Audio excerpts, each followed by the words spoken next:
Hold on tight and grab an apple because today's episode is going to be divided into segments. Okay, so the first segment is going to be about a story of the day. A story about a prison break. It's called The Escape from Alcatraz, and I chose this story because I recently watched a movie about a prison break that I found really interesting, so I decided to do a story based on that. The story is not based on that movie, by the way. It's just a story that I found about a prison break. Okay, so Escape from Alcatraz. Alcatraz is basically a federal island off the coast of San Francisco.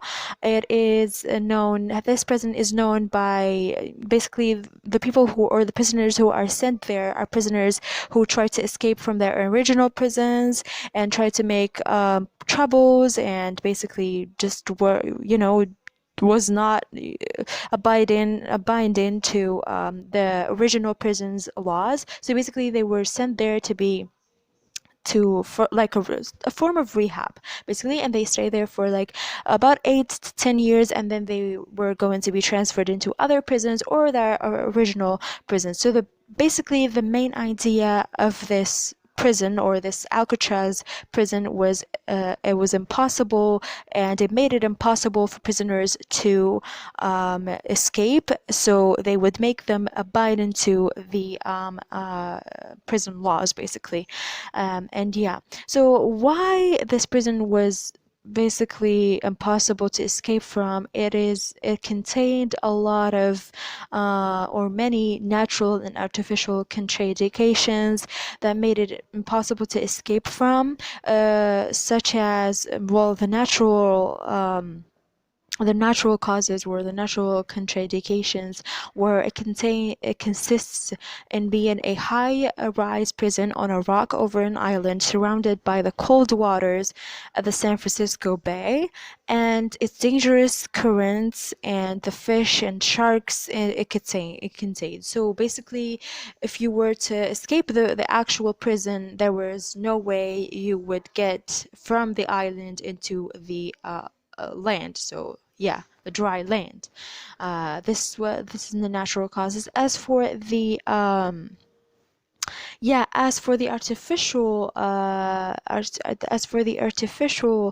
contradictions, basically it had maximum security with about 90 armed guards with six watching towers, or I don't know what they're called. And so basically the idea of this prison, it was impossible to escape from. But was it? There were a lot of attempts, of course, before this 1962, and I think okay, let me research it. The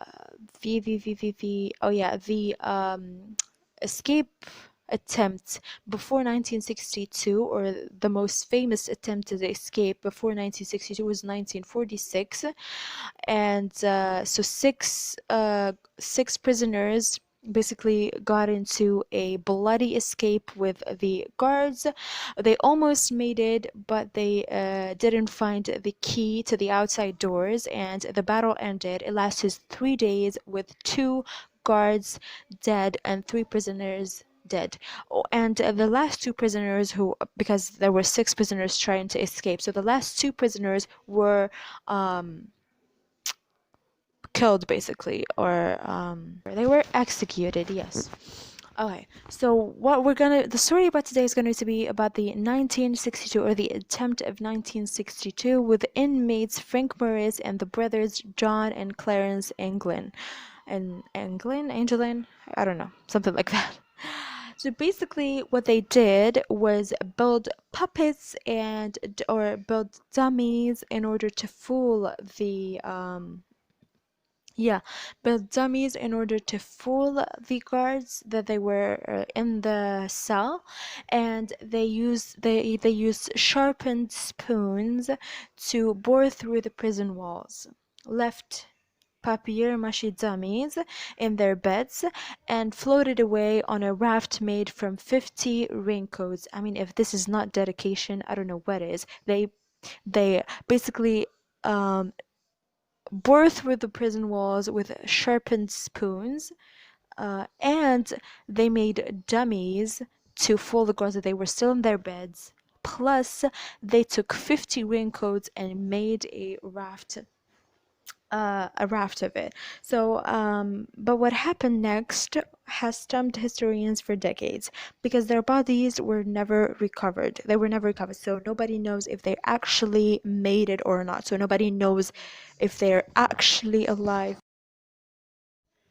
So basically, nobody knows if they actually made it onto the land from the island and crossed the bay. And keep in mind that the bay has very dangerous currents, so we don't know if they made it and crossed the bay and made it to the land, or they just failed and the water just took their bodies and basically just simply their bodies were eaten by sharks because I've said before, there were sharks or dangerous fishes there.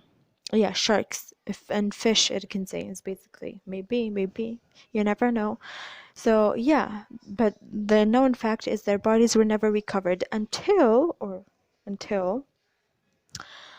a letter basically was sent in 2013 to the San Francisco Police Department, Richard Station, that said basically that he is one of the inmates. So the writer explained that he was the last living member of the trio, which with his co-conspirators Zion in 2005 and 2008.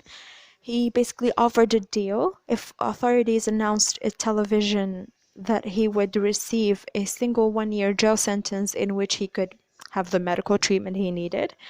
He will basically write back to let them know what he is if they accept his terms is which were obviously they were broadcast in television. They would give him 1 year of prison plus medical attention. And he wrote like if they agree, he will break back and tell them where he is. And he told them that this is not a joke. The FBI, of course, I don't think, it says here that analyzed the handwriting within the letter, but the results were inconclusive, so they did not know. But the FBI did not give him 1 year of prison and with medical attention, though this is the first time anyone perpetrating to be one of the men. Um, but yeah, it was not the FBI didn't give it as much attention because there was nothing conclusive that he was one of the trio or the last living one of the trio. But also there was a photo that resurfaced in 2015 or more recently, showed an alleged photo of the brothers. So we talked about the brothers. They are, yeah, of the brothers taken in Brazil some 13 years after their disappearance. Family members of the men have also reported strange experiences that suggests that there may be more to the story than many believe. So the story ends like this, basically. It's kind of there are a lot of conspiracy theories around this story, but I found it really interesting. Like nobody knows the end of this. Like nobody knows if they actually made it or not. Nobody knows if the person who reached out was actually one of the trio. But yeah, the ending is open. It's for you to imagine whatever you want. So that's it for the first segment, and that's it for the story of the day. Let's move on to the second segment. The second segment I decided for it to be just a random fun fact about anything. And today's fact is going to be about gaming. Does playing video games make you smarter or dumber? So, as anybody would, you go to Google, our trusty and worthy research and mechanism. You go and you type in, do video games make you smarter? So that's what I did. And according to this site that's called Red Tree, or it's Red and then TRI.com, it says that it actually proves there is a study that proves that playing action video games can potentially increase gray matter volume in the brain. So what it basically does is for the people who play action video games or war video games and stuff like that, there is some evidence that it increases overall processing speed. So, in other words, by training yourself to have it trains a person to have a faster reaction time and thought process. So, you gradually acquire one basically by playing video games.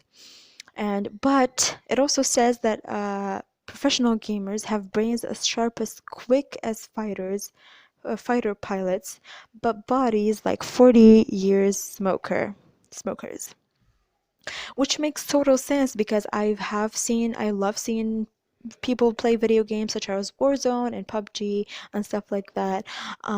And yeah, the way they react and see and shoot, it's like you could see they're like smart, or they have a very fast reaction time.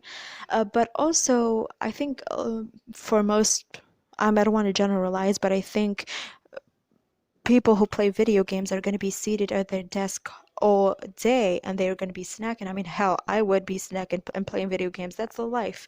So usually their bodies are not the best, basically. So, yeah, they're like, as this analogy said, that there are like 40 years, or like their bodies are like 40 years smokers. Yeah. I thought that was a very interesting fact. So yeah, video games do make you smarter. It's an argument to use against your parents if they want to stop you from playing. But I would say this: anything in moderation.